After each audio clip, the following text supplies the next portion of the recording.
In today's video, we're going to be capturing one of the most unique opals. Very simply, we're going to place this inside of the center of the GemLightbox. Next, I'm going to place my reflector on. I'm going to open up the top lid over here.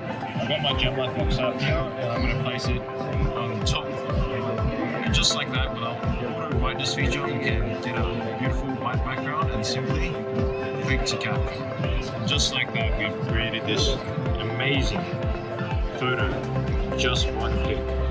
You can see all the colors of the opal are showing. You get these beautiful oranges, yellows, and greens showing on one side, this dark blue.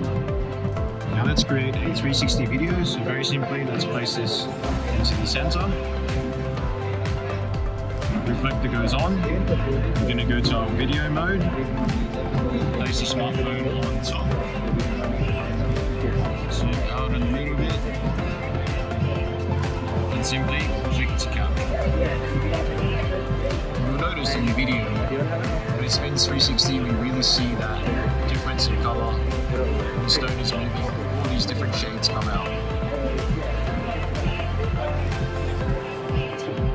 Truly magnificent